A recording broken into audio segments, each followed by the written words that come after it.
Hi, my name is Grace Shalom Hopkins, and this is a weird episode of Spin Weekly starting from a strange angle.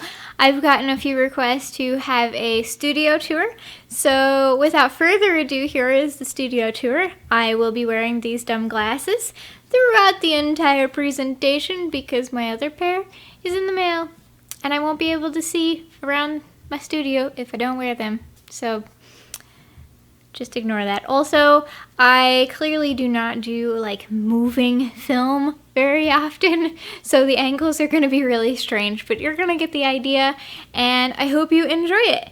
If you have any comments or thoughts or suggestions on brilliant ways that you organize your studio, leave them in the comments down below.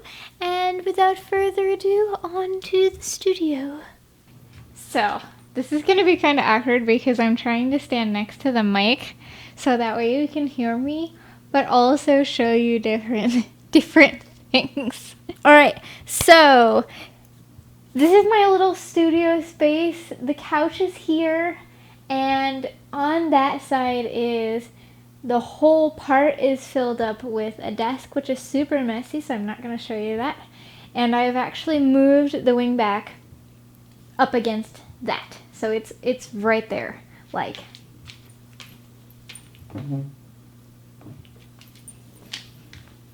I just touched it, so it's right there. Alright, my husband affixed these baskets against the wall, which I thought were really cool. So I have different bits of fiber inside of them, and these are actually the top parts, the Rolags.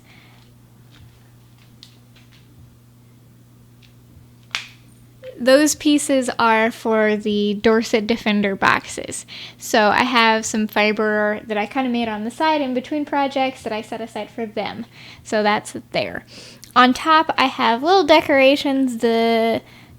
One of the very first yarns that I ever spun, I have it coiled up like a little doily, sheepy, and the calendar I got in my January owl crate. Yeah, I think it's the January owl crate. And then my set of shelves here. We started to paint it black, but we didn't like how it worked. So one of my shelves is black. So in the future, we will have to work on that one. Okay, this is a really weird shot because of the window. I couldn't get it to focus. So bear with me. Obviously, like, moving film isn't my strong suit here. This is a old sewing machine. You can obviously flip it up into a whole desk. My husband's grandma gave this to us. So right now it doesn't function as a sewing machine, so it is my photo backdrop. It used to be tucked in the corner, and I moved it here, and now it makes the best photo backdrop because of this huge window. This is the biggest window in the house. I have my hackle back here, and I'm about to wind off the final Sweet Georgia semi-solid yarn, so that's there. And I have this little sheepy that he's my little photo prop. So my hand cards and my drum carder and my blending bird. The drum carder is a baby brother drum carder, and my husband stole my clamps, so it's not affixed. And then this is a Brother 72 TPI blending bird, and some Ashford, I think they're also 72 TPI hand cards. The hackle my grandfather made for me. This is a Target square thingy. I keep it's pretty empty right now, but any of the waste from my drum carding or blending or whatever experiences goes here. So that way, when it fills up, I just make a bat of that. Usually I pick like a natural brown background and then just spin it through or blend it through. I have my projects back here, my project bags.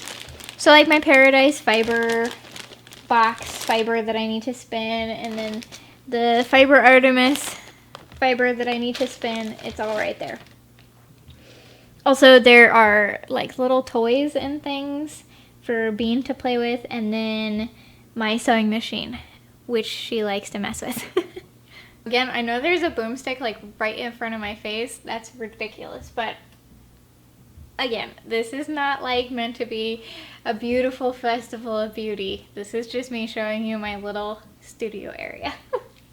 Okay, so I like to organize my fiber by color if it's not something that I'm showing off specifically by maker. But before we get to that, these are my finished yarns that I haven't yet carried upstairs. Also, my mailers live in there and some other stuff. Then the second drawer, I have this fiber that I just shoved in there. I don't know why. These are all of my like sponsored fiber that came in for my books. Like this is Lux Fiber Design, Angelina.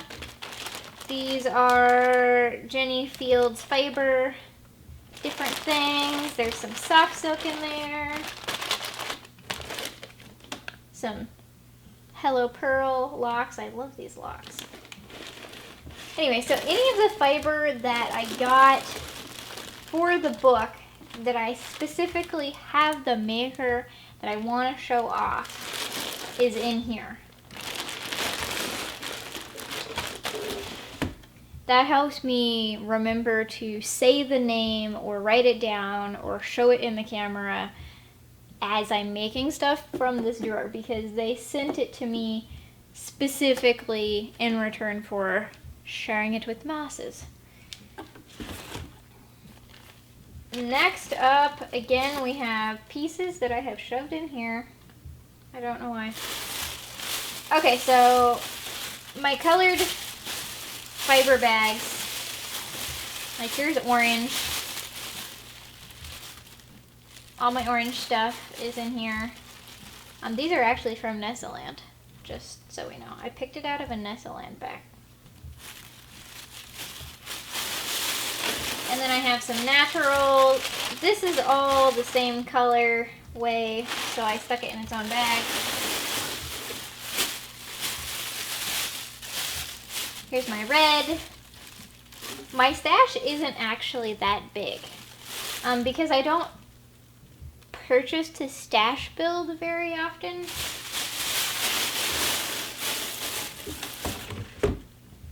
Then my pink.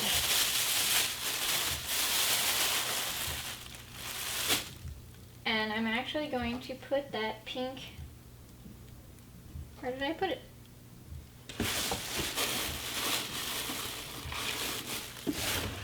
Okay, so that pink fire star that I found a second ago, I'm going to put it in its bag.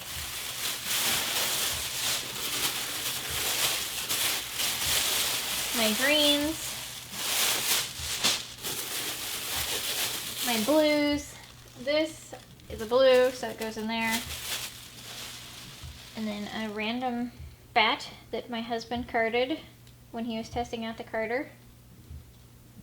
Obviously, it's America.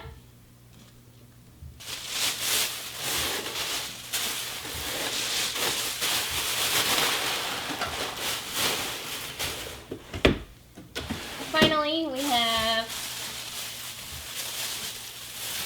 purple.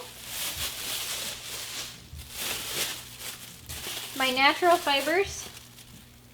Though some of them, sometimes if I'm not sure, I just put it where I'll be likely to use it. Like these are arguably purple and green tinted, but I think they're silver. So this guy goes in there. And lastly, my yellow. And here's more of those locks. I thought they were both yellow and orange, so I put some in yellow and some in orange.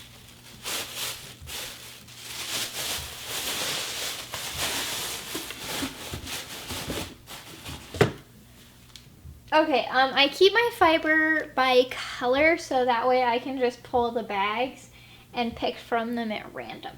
Also, like if I wanted this color, I would just pull it out from the thing. So I do that too.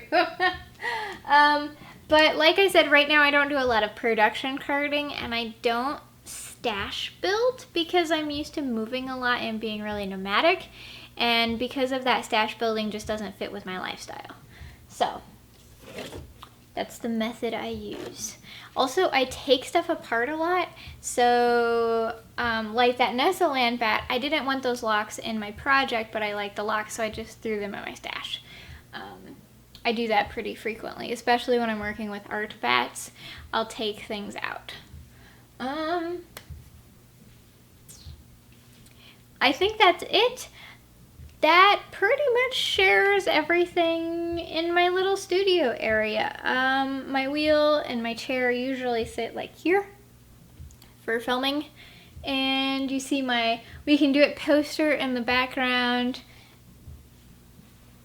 And I think that summarizes my little area. So I hope you enjoyed this, and I will see you next time. Bye!